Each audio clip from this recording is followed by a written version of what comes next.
Dia orang mukmin yang bermaksiat, bukan golongan khusus.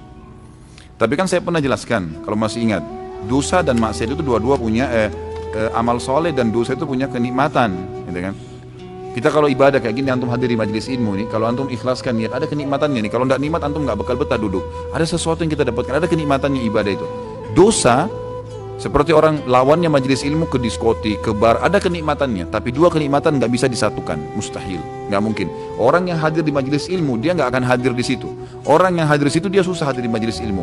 Ya, yang orang suka di majelis ilmu setiap malam cari pengajian dimanapun, mereka akan nggak mungkin lewat aja depan diskotik merasa alergi lari. Orang yang biasa tiap malam di diskotik lihat masjid lari, gitu kan? Pengajian dia nggak mau, gitu kan? Nggak bisa ketemu dua kenikmatan ini. Dan orang yang menikmatin ibadahnya akan maksimal, imannya akan terasa, nikmatnya ada. Orang yang maksimal juga dalam dosanya, dia rasakan nikmatnya dosa itu. Yang jadi masalah orang yang di tengah-tengah, dia masih buat pahala, juga buat dosa. Ini di sini nggak enak, di sini nggak enak. Ini tadi contohnya misalnya. Dia sudah pelihara jenggot, apalagi Masya Allah, bahasanya dahinya sudah hitam. Ini orang dahinya hitam, kecuali kalau memang sengaja digosok-gosok ya. Pakein arang panas, arang lah atau apa mungkin lain. Kalau murni dia sujud itu nggak semua orang sujud itu bisa hitam dahinya, nggak bisa. Itu simat, ciri khasnya para sahabat. Allah sebutkan dalam Al-Quran itu, simahum fi wujuhihim min atharis sujud. Cirinya para sahabat di Nabi SAW dan para sahabat, dahi mereka itu hitam sekali. Memang begitu ciri khasnya.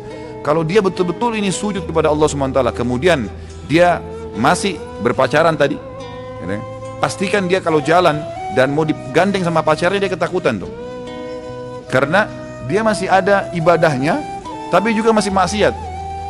Dan kalau dia sholat, kalau dia ibadah itu tidak ada kekhusyuan.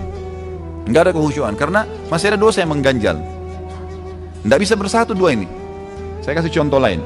Kalau ada orang sholat 5 waktu tapi masih mabuk, jam 2 malam dia mabuk, tapi di otaknya dia, ini sebentar jam 4 adzan subuh nih.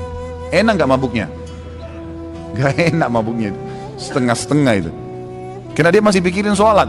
Coba kalau yang maksimal di dosanya, dia nggak pikirin sholat, maka dia mabuk, dia teler terkapar di jalan, dia nggak peduli. Jadi orang yang seperti ini ada golongan begini, tapi golongan ini tidak khusyuk dalam ibadah, yakin nggak bisa betah dalam ibadah, gelisah di dosa pun dia nggak enak, terlalu merasa terganggu, ketakutan kalau melakukan ini. Maka tentu semoga Allah berikan hidayah. Sayang sekali, makanya saya bilang ikhwan dan akhwat sekalian, sekaligus menjadi orang baik, istiqomah sekalian, kita betul-betul rasakan kenikmatan iman seperti sahabat sampai dipanggil jihad berperang, siap semuanya dilakukan karena sudah maksimal di situ. Atau orang menjadi orang yang buruk sekalian, memang dia buruk, memang dia tidak ada beban tentang masalah dosa, nggak ada beban, udah memang dia merasa ini kenikmatan. Begitu kalau di tengah-tengah ini nggak ada sama sekali. Tapi ingat, di sini ke surga, ini ke neraka. Saya nggak suruh ini ya, jangan nanti bubar bilang Ustaz Khalid bilang maksimal maksiat aja. Ingat, saya sudah ingatkan, ini ujung-ujungnya neraka. Tapi saya mengatakan ada kenikmatan yang dirasakan di dua perbuatan ini, gitu kan. Jadi yang di tengah-tengah ini nggak nyaman. Semoga Allah berikan hidayah, karena aneh ini. Dan sebagian ulama membahas masalah khusus hitamnya dahi. Itu mereka mengatakan kalau seseorang itu betul-betul dekat dengan Allah, Allah akan berikan dahinya hitam walaupun dia sholat di lantai yang bersih dengan izin Allah. Kapan dia buat maksiat berkurang tuh hitamnya. Lama-lama kalau dia puasanya tapi bermasalah di malam hari. Jadi saya sampaikan bahwasanya seorang berusaha untuk apa? Menjaga, karena bulan Ramadan bukan yang suci, bukan cuma siangnya doang.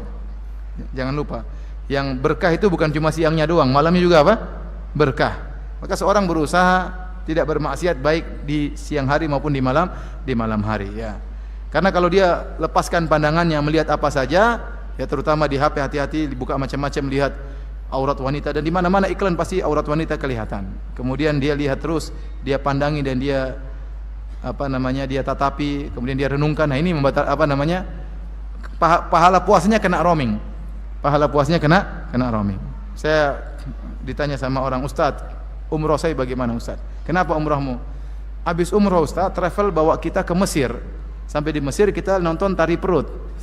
Nah, ini namanya pahala umrohnya kena roaming tari perut. Masih mending nonton tari perut dulu baru apa? Umroh. Dua-duanya tidak boleh. Tapi maksudnya ini sudah umroh kemudian nonton tari perut. Ya, gimana? Ente udah puasa, sudah dapat pahala, kemudian pulsanya udah banyak, tahu-tahu malamnya nonton macam-macam, khawatirnya kena roaming. Maka seorang segera beristighfar kepada Allah Subhanahu wa taala ya, agar